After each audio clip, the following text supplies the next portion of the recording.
आज मैं मुंशी प्रेमचंद जी के उपन्यास गोदान के भाग 2 को सुनाने जा रही हूँ।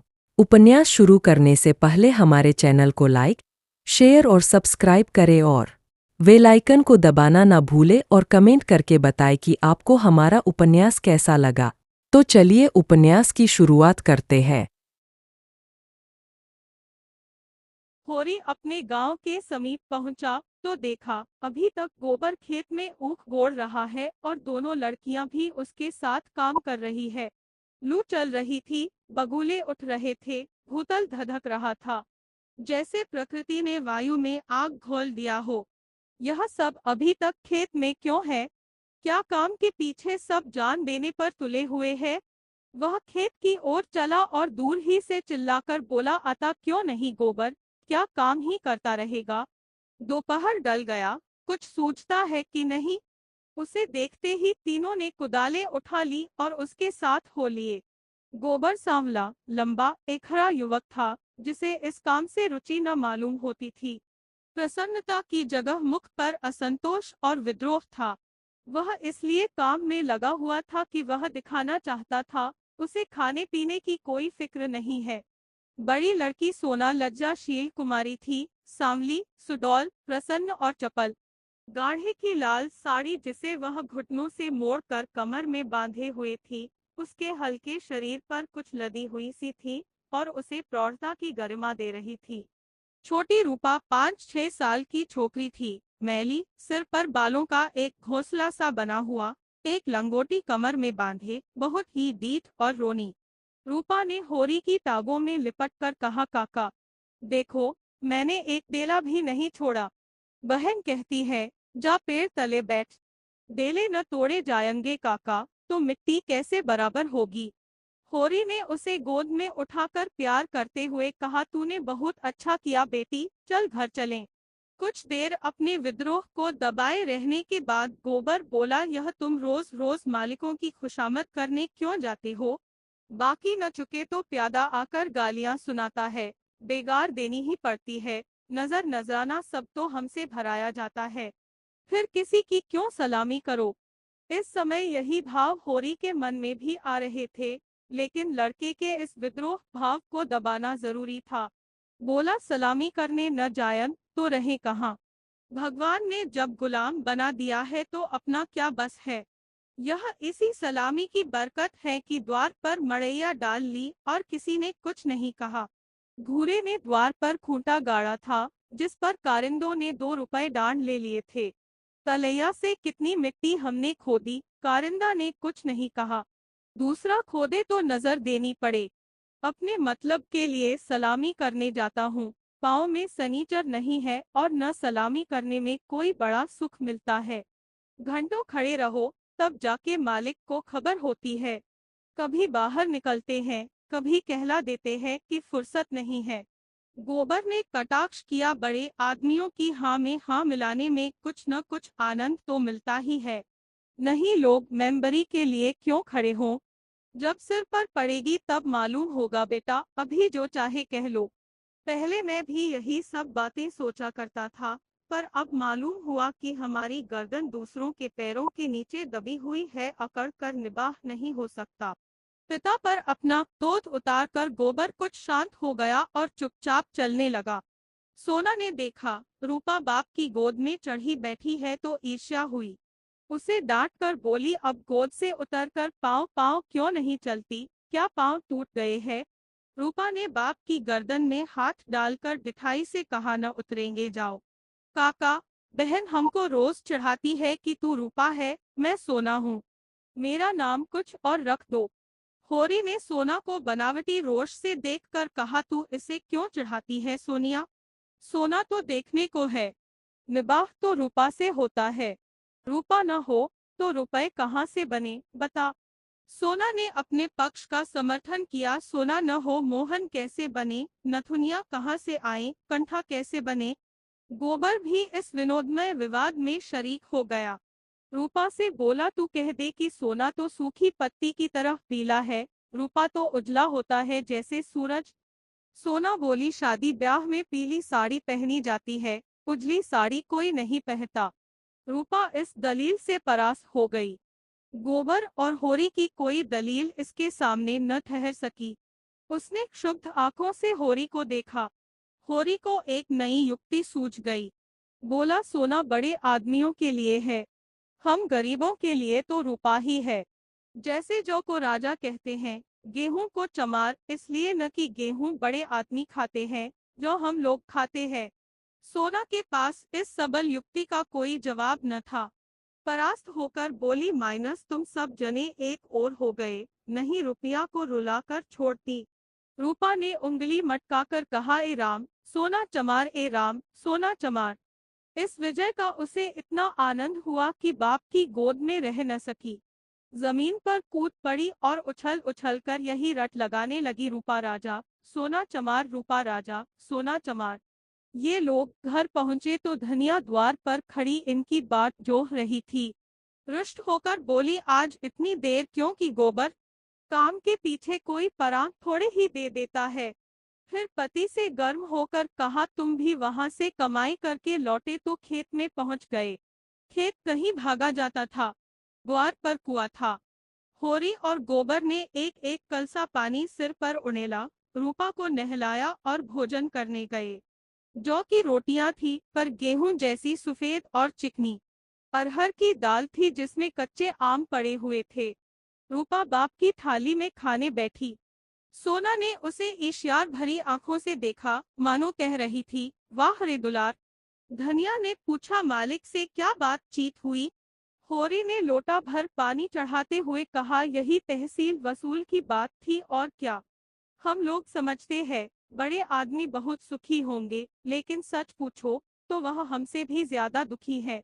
हमें अपने पेट ही की चिंता है, उन्हें हजारों चिंताएं घेरे रहती है। राय साहब ने और क्या क्या कहा था, वह कुछ होरी को याद न था। उस सारे कथन का खुलासा मात्र उसके स्मरण में चिपका हुआ रह गया था। गोबर ने व्यंग्य किया, तो फिर अपना इलाका हमें क्यों नहीं दे देते? हम अपने खेत, बैल, हल, कुदाल सब उन्हें देने को तैयार है। करेंगे बदला। यह सब धूर्तता है, निरी मोटमर्दी। जिसे दुख होता है वह दर्जनों मोटरे नहीं रखता, महलों में नहीं रहता, हलवा पूरी नहीं खाता और न नाच रंग में लिप्त रहता है। मजे से राज का सुख भोग रहे हैं, उस पर दुखी है। होरी ने झुंझलाकर कहा, अब तुमसे बहस कौन करे भाई? जायदाद किसी से छोड़ी जाती है कि वही छोड़ देंगे? हमी को खेती से क्या मिलता है? एक आने नफरी की मजूरी भी तो नहीं पड़ती। जो 10 रुपए महीने का भी नौकर है, वह भी हमसे अच्छा खाता पहनता है, लेकिन खेतों को छोड़ा तो नहीं जाता। खेती छोड़ दें तो और करें क्या? नौकरी कहीं मिलती है? फिर मर्जाद भी तो पालना ही पड़ता है। खेती में जो मर्जाद है वह नौकरी में तो नहीं है। इसी तरह जमींदारों का हाल भी समझ लो। उनकी जान को भी तो सैकड़ों रोग लगे हुए हैं। हाकिमों को रसद पहुंचाओ, उनकी सलामी करो, अमलों को खुश करो। तारीख पर मालगुजारी न चुका दे तो हवालात हो जाए, उड़की आ जाए। हमें तो कोई हवालात नहीं ले जाता। दो चार गलियान घुड़कियां ही तो मिलकर रह जाती है। गोबर ने प्रतिवाद किया, माइनस यह सब कहने की बातें हैं। हम लोग दाने दाने को मुहताज है। देह पर साबित कपड़े नहीं है, चोटी का पसीना एड़ी तक आता है, तब भी गुजर नहीं होता। उन्हें क्या, मजे से गद्दी मसनद लगाए बैठे हैं। सैकड़ों नौकर चाकर है, हजारों आदमियों पर हुकूमत है। रुपए न जमा होते हों, पर सुख तो सभी तरह का भोगते हैं। धन लेकर आदमी और क्या करता है? तुम्हारी समझ में हम और वह बराबर है? भगवान ने तो सबको बराबर ही बनाया है। यह बात नहीं है बेटा, छोटे बड़े भगवान के घर से बनकर आते हैं। संपत्ति बड़ी तपस्या से मिलती है। उन्होंने पूर्व जन्म में जैसे कर्म किए हैं, उनका आनंद भोग रहे हैं। हमने कुछ नहीं संचा तो भोगे क्या? यह सब मन को समझाने की बातें हैं। भगवान सबको बराबर बनाते हैं। यहाँ जिसके हाथ में लाठी है वह गरीबों को कुचल कर बड़ा आदमी बन जाता है। यह तुम्हारा भरम है। मालिक आज भी 4 घंटे रोज भगवान का भजन करते हैं। किसके बल पर यह भजन भाव और दान धर्म होता है? अपने बल पर नहीं, किसानों के बल पर और मजदूरों के बल पर यह पाप का धन पचे कैसे? इसीलिए दान धर्म करना पड़ता है। भगवान का भजन भी इसीलिए होता है। भूखे नंगे रहकर भगवान का भजन करें तो हम भी देखें। हमें कोई दोनों जून खाने को दे तो हम आठों पहर भगवान का जाप ही करते रहें। एक दिन खेत में ऊख गोड़ना पड़े तो सारी भिक्त भूल जाए। होरी ने हार कर कहा, माइनस अब तुम्हारे मुंह कौन लगे भाई, तुम तो भगवान की लीला में भी ताग अड़ाते हो। तीसरे पहर गोबर कुदाल लेकर चला तो होरी ने कहा, जरा ठहर जाओ बेटा, हम भी चलते हैं। तब तक थोड़ा सा भूसा निकाल कर रख दो, मैंने भोला को देने को कहा है, बेचारा आजकल बहुत तंग है।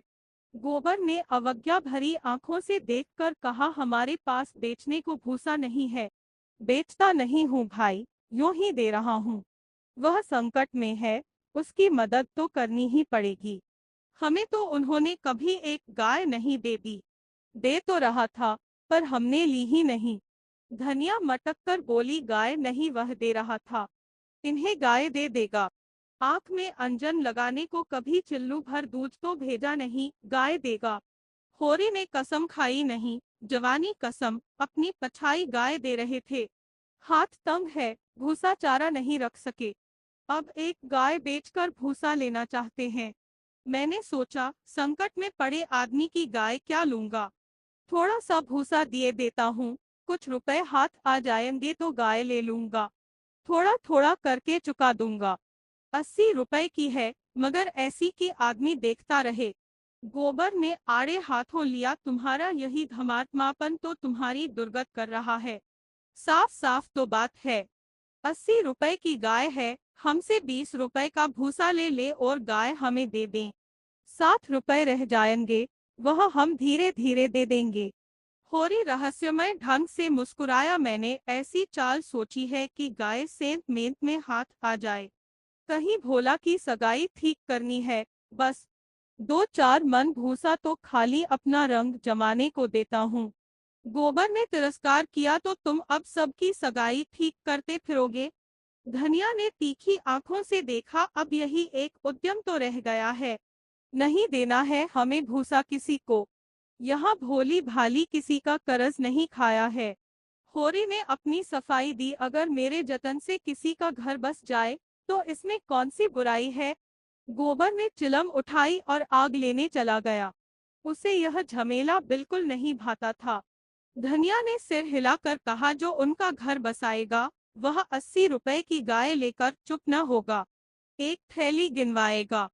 होरी ने पुचारा दिया, यह मैं जानता हूँ, लेकिन उनकी भलमनसी को भी तो देखो। मुझसे जब मिलता है तेरा बखान ही करता है, ऐसी लक्ष्मी है, ऐसी सलीकेदार है। धनिया के मुख पर स्निग्धता झलक पड़ी।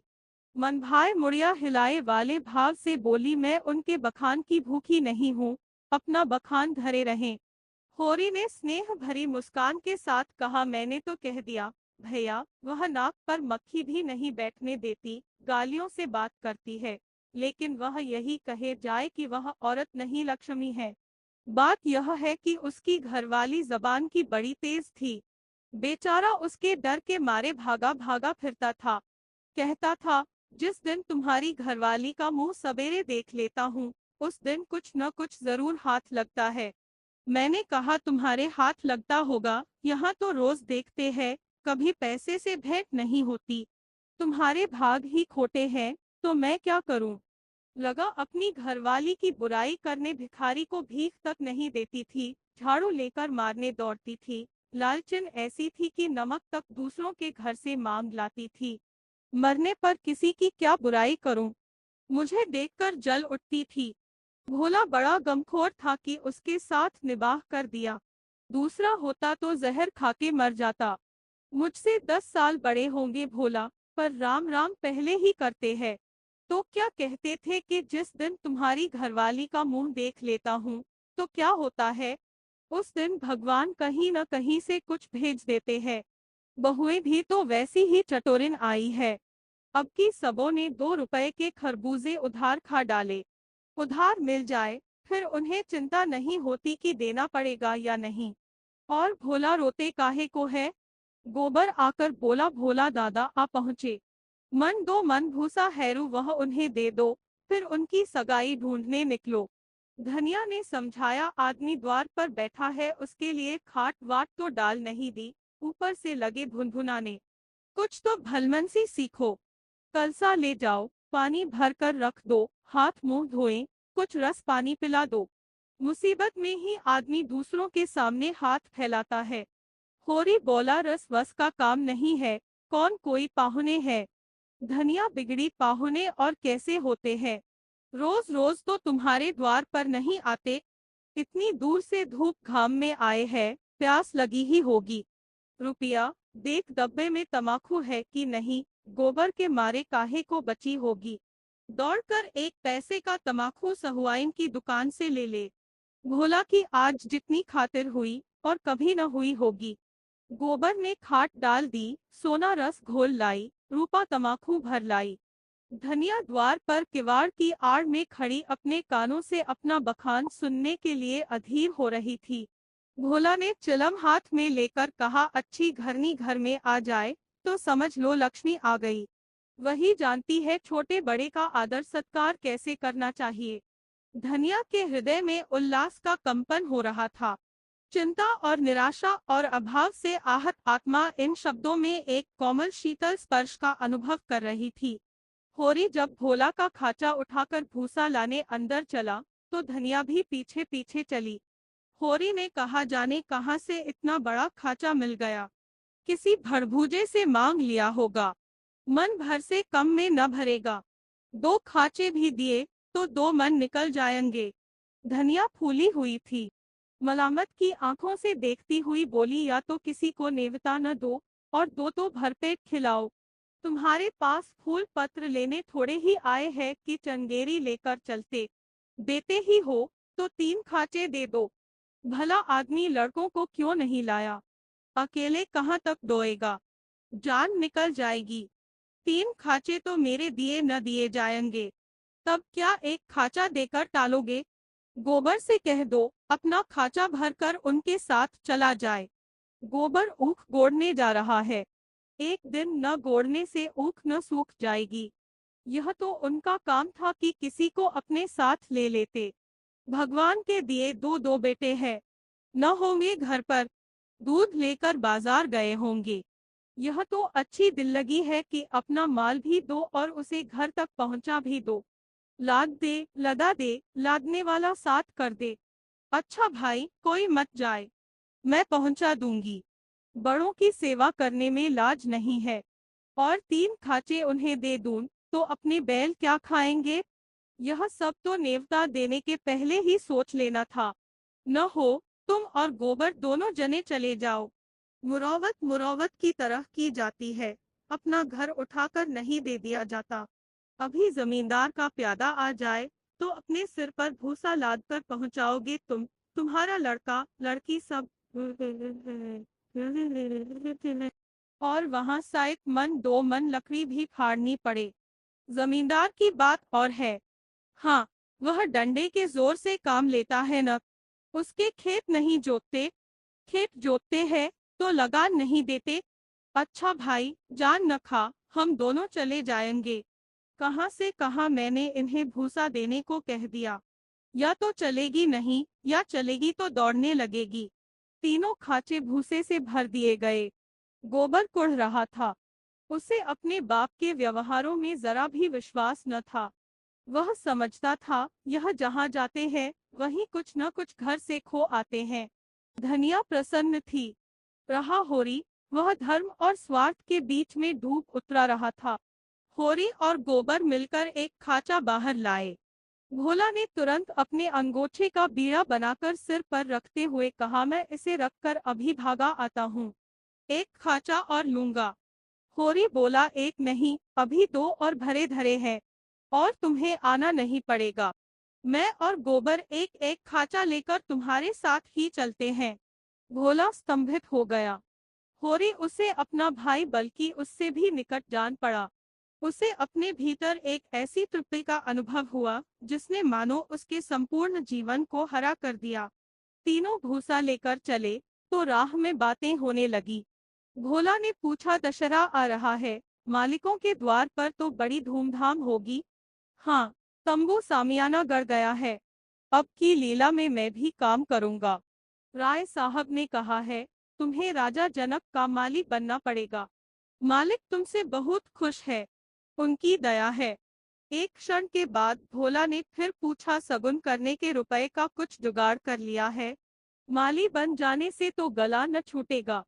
होरी ने मुंह का पसीना पोंछकर कहा, उसी की चिंता तो मारे डालती है दादा, अनाज तो सबका सब खलिहान में ही तुल गया।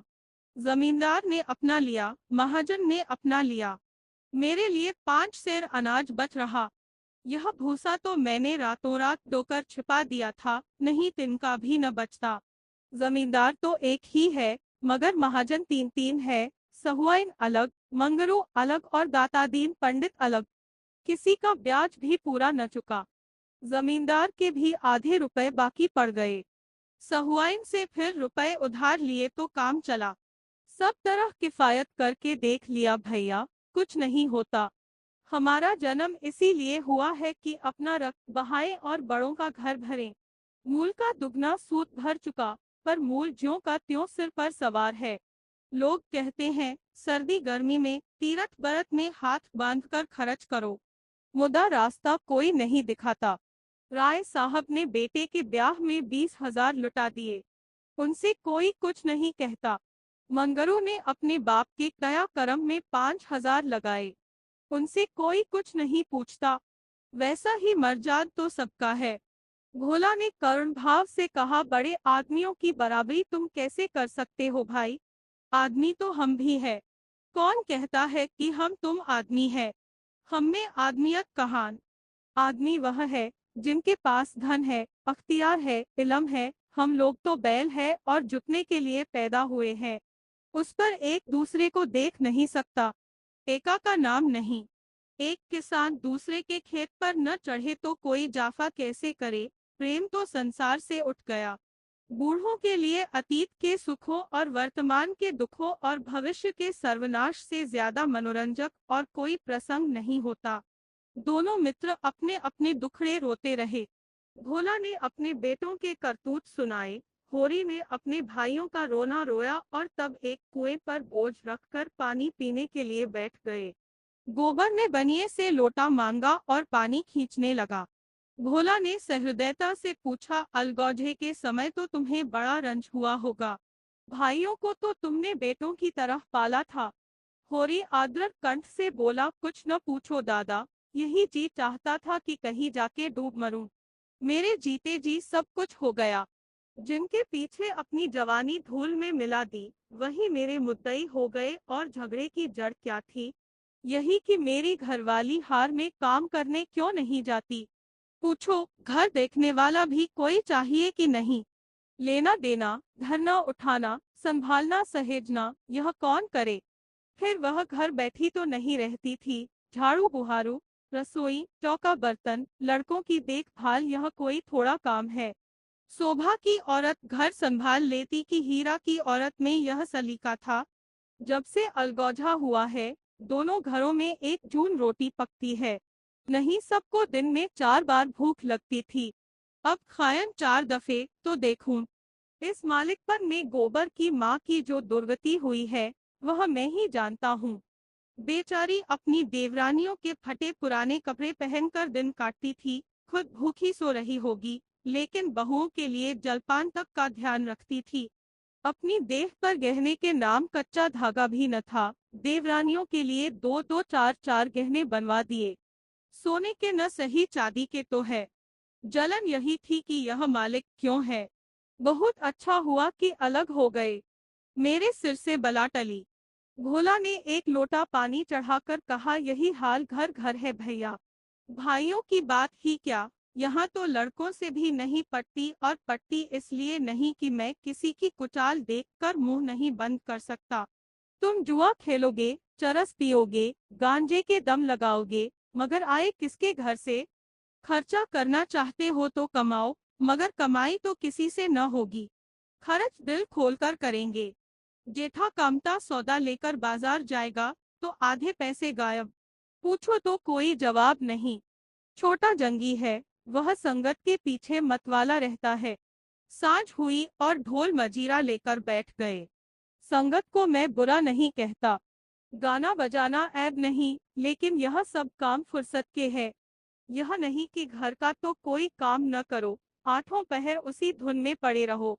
जाती है मेरे सिर, सानी पानी मैं करूं, गाय भैंस मैं दूहूं, दूध लेकर बाजार में जाऊं।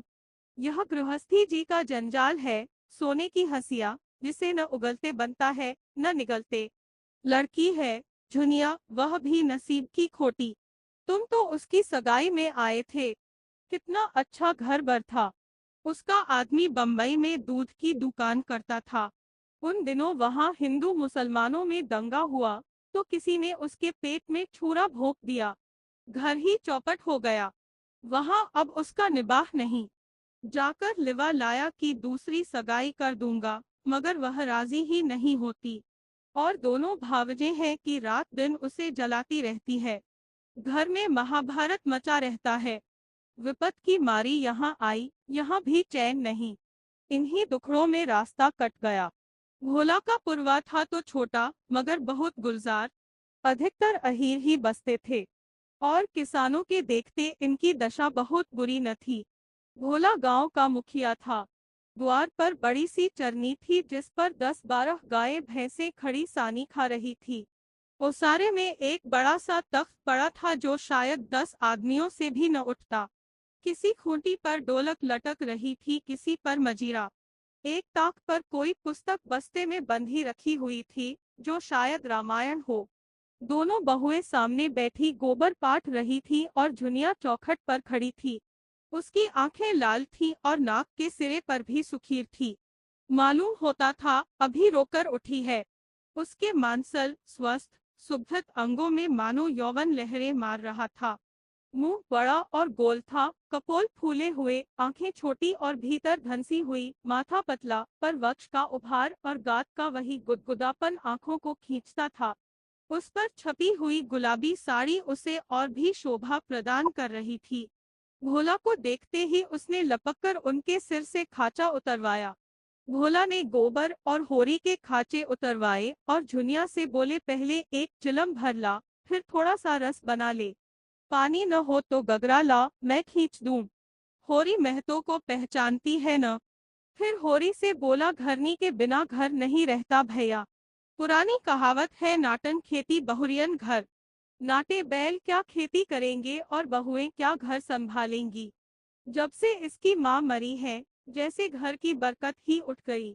बहुएं आटा पाट लेती हैं, पर गृहस्थी चलाना क्या जाने। हाँ, मुंह चलाना खूब जानती है।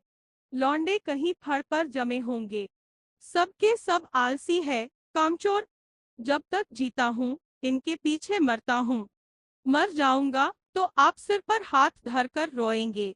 लड़की भी वैसी ही है, छोटा सा अढ़ौना भी करेगी तो भुन भुना कर। मैं तो सह लेता हूँ, खसम थोड़े ही सहेगा। झुनिया एक हाथ में भरी हुई चिलम, दूसरे में लोटे का रस लिए बड़ी फुतीर से आ पहुंची।